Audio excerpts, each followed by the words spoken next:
Dunyoda mundaq bir katta bosh bor. U nihoyat xoslikka. Safarga chiqishda keng ko'lamli hashamatchilik bo'lishni yaxshi ko'rdi.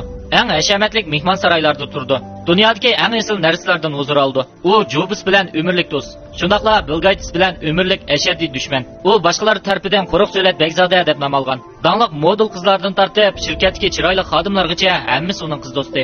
U hozirgacha 4 qatim to'y qilgan. Uning turmushi har xil qiyofat bilan har qaysi cho'ng xabarlarning bosh betida e'lon qilingan bo'lsa-mu, biroq u kishilarning nazaridagi haqiqiy er hisoblandi. U dunyodagi barliq korxonalarning jon tomirini degidek monopol qilib olgan. Uning shirkatining bozor qiymati 170 milliard dollardan oshdi. U 2020-yili Forbes dunyo milliarder tizimligida 5-o'rinda turgan. U dal Jaguar shirkatining qurg'uvchisi Larry Ellison. Nurg'un kishilar bu shirkatning nima ish qilganligini bilmasligi mumkin.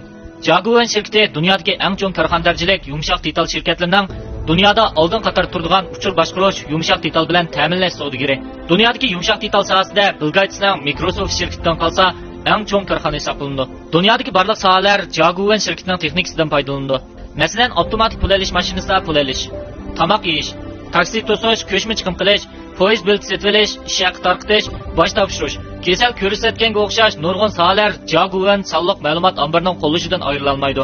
Bu ham internet to'g'ri bilan munosabatlik, yumshoq detal korxonalarning hammasi bilan zich munosabatlik.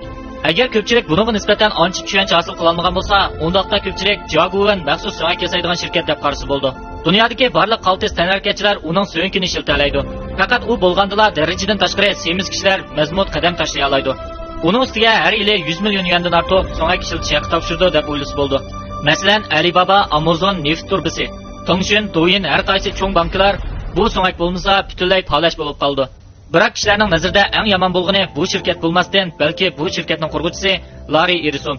Bu va bir qancha dangli kishilar Zuckerberg, Bill Gates qatorliqlar Kirmini jilg'isining xo'jayinlari deyishga bo'ldi. Ular padichilar ishdan kelib oddiy sodda yurishni bir qadar yaxshi ko'rdi. Biroq Larry Ellison uningga butunlay o'xshamaydi. U o'zining sirtqi ko'rinishiga intayin e'tibor berdi. Hatto u sirtqi chiqqan shu kuni jazman qiymati 10 ming Amerika dollari keladigan kiyimga 400 ming Amerika dollari qiymatidagi Lavris qo'l soatini birlashtirdi. Ammo agar siz buni pulni paxalda xajlash deb qarsangiz, to'liq soddalik qilgan bo'lsiz.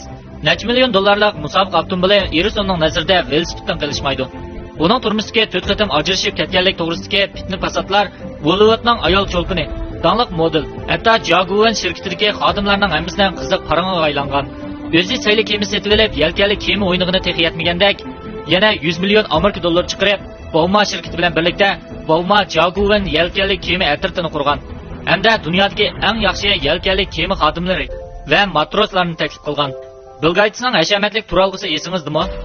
Ellisonning bu hashamatlik turalg'iga bergan bahosi faqat mundaq bir jumla so'z bo'lgan. U bo'lsa-mu, u rostila ozroqmi huzurlanishni bilmaydi ekan degan. Shuning bilan Ellison 40 million Amerika dollari sarf qilib, San Fransiskoning janubiy tarafida 16-asrdagi Yaponiya shahzodasining bog'chilashgan ordusini taqlid qilib yasab chiqqan. Uning ko'lami 120 ming kvadrat metr keldi.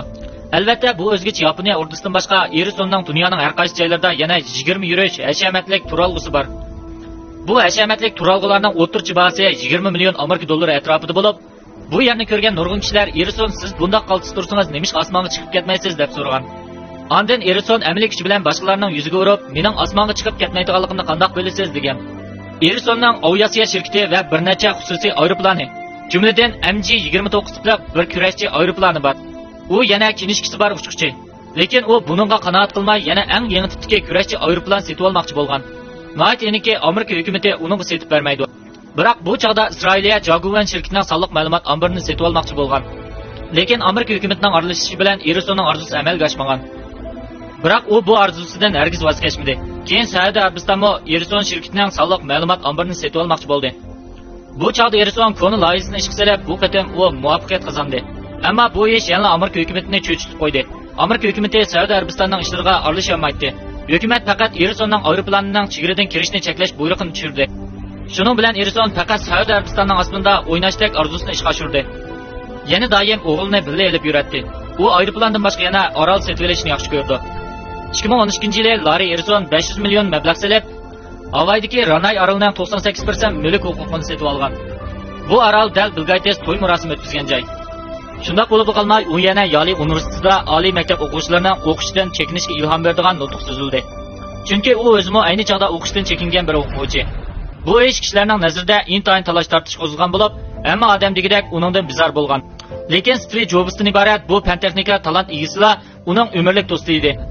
Jobsning hayotining eng oxirgi paytlarida Larry Ellison uningga hamroh bo'lgan. Bunda hashamatchilik ichida yashay oladigan odam xizmati qandoq bo'ldi? Ellisonning hayotini ikki bosqichga bo'lishga bo'ldi. 32 yoshdan burungi Ellisonning hikoyasi yo'q, do'sti yo'q, aloyidlik yo'q.